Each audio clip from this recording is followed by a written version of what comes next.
ہماری اس کہانی کو آخر تک ضرور سنیے گا، یہ بہت دلچسپ داستان ہے۔ میں اور میری بیوی سونار کی دکان پر گئے سونے کی انگوٹھی خریدنے کے لیے۔ کچھ انگوٹھیاں دیکھنے کے بعد میری بیوی کو ایک انگوٹھی پسند آ گئی۔ قیمت ادا کر کے جیسے ہی میں باہر نکلنے کے لیے مڑا تو ایک باروب شخص سے ملاقات ہوئی جو کہ مجھے جانتے تھے، لیکن میں ان کو بھول چکا تھا۔ بس اتنا یاد تھا کہ ماضی میں کبھی ان سے ملاقات ہوئی تھی۔ یہ صاحب بڑی گرم جوشی سے میرے گلے ملے اور سوالیہ نظروں سے پوچھنے لگے، بیٹا لگتا ہے پہچاننے کی کوشش کر رہے ہیں آپ۔ میں نے کہا، معذرت کے ساتھ آپ کا چہرہ جانا پہچانا لگ رہا ہے، لیکن یاد نہیں آ رہا کہ آپ سے ملاقات کب ہوئی تھی۔ وہ تھوڑا سا مسکرائے اور کہنے لگے، میرا نام اقبال ہے، ویسے لوگ مجھے بڑا بھائی کہتے ہیں۔ آج سے چند سال پہلے آپ اپنی فیملی کے ساتھ ہمارے گھر آئے تھے۔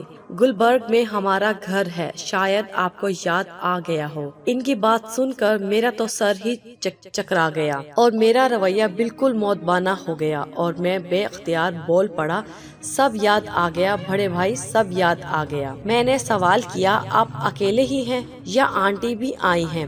بڑے بھائی نے جواب دیا، جی آنٹی بھی آئی ہیں اور دوسرے بھائی بھی آئے ہیں، وہ بیٹھے ہیں، آپ ان سے مل سکتے ہیں۔ ایک سائڈ پر دیکھا تو آنٹی برقع پہنے بیٹھی تھی اور ساتھ میں ہی دوسرے بھائی بھی کھڑے چہرے پر مسکراہٹ سجائے میری طرف دیکھ رہے تھے۔ میں نے اپنی بیگم کو کہا کہ آنٹی کو سلام کرو اور بعد میں ان کا تعارف کرواتا ہوں۔ میری بیگم گئی، آنٹی کو سلام کیا۔ آنٹی نے بہت ہی اچھے طریقے سے میری بیوی کے سر پر ہاتھ پھیرا اور پھر بہت ہی پیارے انداز میں میری بیوی کو دعائیں دی۔ میں نے آنٹی کو بتایا کہ یہ میری بیوی ہے اور یہ میرا 3 سال کا بیٹا ہے۔ آنٹی بہت خوش ہوئی اور اپنے بیٹے کی طرف آنکھوں میں اشارہ کیا، جس نے میرے بیٹے کی جیب میں 1000 کا نوٹ ڈال دیا۔ میں نے بہت اصرار کیا کہ یہ غلط ہے، لیکن آنٹی نہ مانی۔ کچھ ادھر ادھر کی باتوں کے بعد میں آنٹی سے آنے کا مقصد پوچھا تو آنٹی کہنے لگی کہ اللہ نے میری بیٹی کو بیٹے کی نعمت سے نوازا ہے، اس لیے بیٹی کے لیے اور ان کے اہل خانہ کے لیے کچھ تحائف خریدنے آئی تھی۔ میں نے پوچھا، آنٹی کون سی بیٹی؟ آپ کی تو تمام بیٹیاں شادی شدہ تھی، صرف ایک کنواری تھی جس کے رشتہ کے لیے ہم لوگ آئے تھے، اور آپ لوگوں نے کہا تھا کہ ابھی 5 یا 10 سال تک شادی کا کوئی پروگرام نہیں ہے۔ حالانکہ مجھے حیرانگی ہوئی تھی کہ گھر پر رشتے کے لیے بلوا کر پھر کہہ دینا کہ 5 یا 10 سال تک شادی کا کوئی پروگرام نہیں، کتنی غلط بات ہے۔ آنٹی کو جیسے ایک جھٹکا لگا، لیکن وہ ایک سمجھدار خاتون تھی، فوراً ہی سمجھ گئی کہ بات کچھ اور ہے۔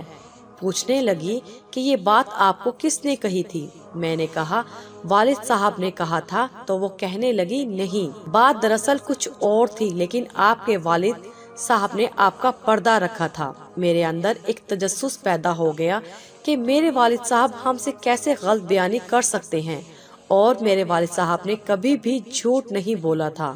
آنٹی نے اپنے بیٹوں کو کہا کہ مجھے میرے بیٹے کے ساتھ اکیلا چھوڑ دے، اور میں نے بھی اپنی بیگم کو کہا کہ تم تھوڑا سا وقت مجھے دو، بچے کو کچھ کھلاؤ پلاؤ۔ آنٹی کہنے لگی، بیٹا جس دن تم اور تمہارے اہل خانہ ہمارے گھر ہماری بیٹی کا رشتہ لینے آئے تھے، میں نے اسی دن تمہارے رشتہ سے انکار کر دیا تھا، جو کہ شاید تمہارے والدین نے تمہیں نہیں بتایا۔ تم ایک پڑھے لکھے اور معاشرے میں ایک کامیاب شخص ثابت ہو سکتے ہو، مجھے پہلے ہی علم تھا، اور مجھے مکمل یقین تھا کہ میری بیٹی کو بھی تم خوش رکھو گے۔ لیکن نئے لوگوں سے رشتہ جوڑنے کے لیے صرف لڑکے کو ہی نہیں دیکھا جاتا، بلکہ اس کے مکمل خاندان کو دیکھا جاتا ہے، کیونکہ ہم نے مستقبل میں آپس میں میل جول رکھنا ہوتا ہے۔ اس لیے لڑکے یا لڑکے گھرانے والوں کو دیکھ کر مستقبل کا تعین کیا جاتا ہے کہ یہ گھرانہ مستقبل میں کتنا کامیاب رشتہ نبھا سکتا ہے، کیونکہ زندگی میں اتار چڑھاؤ آتے رہتے ہیں اور ان حالات میں ہم کو کسی اپنے کی ضرورت ہوتی ہے۔ اس لیے ہم کسی ایسے سے رشتہ نہیں جوڑتے جو خوشیوں میں ہمارے ساتھ ہو، لیکن حالات کے خراب ہوتے ہی وہ ہم سے جدا ہو جائے، اس لیے میں نے اس دن آپ کے والد صاحب اور والدہ صاحبہ کو صاف صاف انکار کر دیا تھا۔ ہو سکتا ہے کہ انہوں نے آپ کو درست بات نہ بتائی ہو۔ آنٹی کی باتیں سن کر میں مزید پریشان ہو گیا اور میں نے کہا، آنٹی، ہم بہن بھائی آپس میں ایک دوسرے پر جان چھڑکتے ہیں، خوشی اور غم میں برابر کے شریک ہوتے ہیں۔ کبھی ایسا نہیں ہوا کہ ہم میں سے کسی کو ایک دوسرے سے کوئی شکایت ہو۔ اگر آپ برا محسوس نہ کریں تو میں 100% درست ہوں کہ آپ کو خاندان کو پرکھنے میں غلطی ہوئی ہے۔ آنٹی نے ایک سرد آہ لی اور کہا، بیٹے، ابھی تو تم بہت چھوٹے ہو۔ جو چیزیں میں دیکھ سکتی ہوں تم ان کی طرف کبھی سوچ بھی نہیں سکتے۔ میں نے آنٹی سے کہا کہ میرا اندازہ کبھی غلط نہیں ہوتا۔ چلو میں تم کو بتاتی ہوں۔ میں نے اپنی بیٹی کے لیے جتنے بھی رشتے دیکھے ہیں ان سے کچھ شرائط رکھی ہیں۔ جو بھی میری بیٹی کو دیکھنے آئے وہ اپنے تمام بیٹوں اور ان کی بیگمات کو ساتھ لائے۔ جو سب سے اچھے کپڑے ہوں وہ زیب تن کر کے آئیں۔ گھر کی عورتیں اپنے مکمل زیورات سے سج کر آئیں۔ اگر گھر میں ہر فرد کی اپنی اپنی گاڑی ہے تو وہ اپنی اپنی گاڑی میں آئیں۔ یہ شرائط بہت عجیب تھی، لیکن بعض لوگوں نے اس کا یہ مطلب لیا کہ شاید ہم لڑکے والوں کی مالی حالت دیکھنا چاہتے ہیں، لیکن ایسی بات نہیں ہے۔ اب جب آپ کے اہل خانہ ہمارے گھر تشریف لائے تھے تو میں نے سب سے پہلے تمہارے دونوں بھائیوں کی گاڑیاں دیکھی، جو کہ قدرے مہنگی تھی، جبکہ تمہارے والد صاحب کی گاڑی کی مالیت اتنی نہیں تھی جتنی تمہارے دونوں بھائیوں کی گاڑیوں کی قیمت تھی۔ اس طرح پھر میں نے تمہارے والد صاحب کے کپڑوں کا جائزہ لیا تو مجھے محسوس ہوا کہ تمہارے بھائیوں کے جسموں پر سجے ہوئے کپڑے زیادہ مہنگے ہیں، اور یہی حال تمہارے والد صاحب کے جوتوں کا تھا۔ جب میں نے تمہاری ماں کے زیورات دیکھے تو ان کی مقدار بہت ہی کم تھی، جبکہ تمہاری دونوں بھابھیوں کے ہاتھ، بازو اور گلے زیورات سے سجے ہوئے تھے۔ پھر میں نے جب تمہاری بھابھیوں سے پوچھا کہ گھر کا کھانا کون پکاتا ہے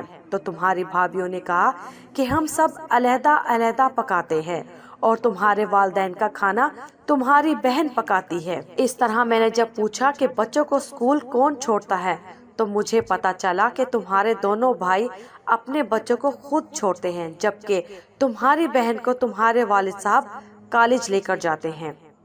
جب میں نے یہ حالات دیکھے اور سنے تو مجھے افسوس ہوا ان بیٹوں پر جن کو پڑھانے کے لیے باپ نے اپنی ساری زندگی گنوا دی اور اس اولاد کو معاشرے کا کامیاب فرد بنایا، لیکن جب اولاد کی باری آئی تو اولاد والد کا سہارا بننے کی بجائے اپنی زندگی گزارنے پر رضامند ہو گئی۔ تمہارے باپ نے تمہارے لیے بھوک اور افلاس بھی دیکھا ہوگا، پیدل سفر بھی کیا ہوگا، تمہارے منہ میں نوالا ڈالنے کے لیے بھوک بھی برداشت کی ہوگی، تمہیں اچھا پہنانے کے لیے خود 2-3 سال ایک ہی جوڑے میں بھی گزارے ہوں گے، لیکن جب اولاد کی باری آئی تو اولاد باپ کو بھول گئی اور اپنی دنیا کی رنگ رلیوں میں مگن ہو گئی۔ تمہارے بھائیوں نے تو خود تو نئی گاڑی لے لی، لیکن ان کو خیال نہ آیا کہ ہمارا باپ بھی آج بھی اسی پرانی گاڑی میں سفر کیوں کرتا ہے، کیونکہ اس پر ابھی بھی تمہاری بہن کی اور تمہاری ذمہ داری ہے۔ اس کا بھی دل کرتا ہوگا نئے جوتے اور نئے کپڑے پہننے کو، لیکن ہو سکتا ہے اس کی جیب اس چیز کی اجازت نہ دیتی ہو، لیکن تمہارے بھائیوں کی جیب تو اجازت دیتی تھی کہ اپنے باپ کے لیے اچھا لباس، اچھا جوتا پہلے خریدتے اور اپنے لیے بعد میں، کیونکہ یہ رویہ تمہارے باپ کا تھا۔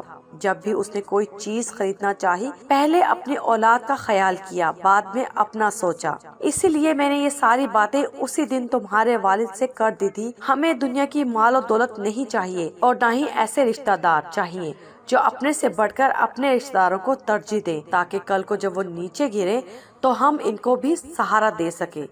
مال اور دولت، اعلیٰ عہدہ یا مرتبہ تو ہمیشہ نہیں رہتا، ہمیشہ جو ساتھ چلتے ہیں وہ سچے رشتے چلتے ہیں، اور اگر رشتے بنانے میں ہم سے تھوڑی سی بھی غلطی ہو جائے تو ساری زندگی بھی تباہ ہو سکتی ہے اور نسلیں بھی تباہ ہو جایا کرتی ہیں۔ مجھے فخر ہے کہ آپ کے والد صاحب پر انہوں نے آپ کو حقیقت سے آگاہ نہیں کیا اور پھر بھی آپ لوگوں کی غلطیوں پر پردہ ڈالتے رہے، لیکن دیکھنا یہ ہے کہ اولاد اپنے والدین کا کتنا خیال رکھتی ہے۔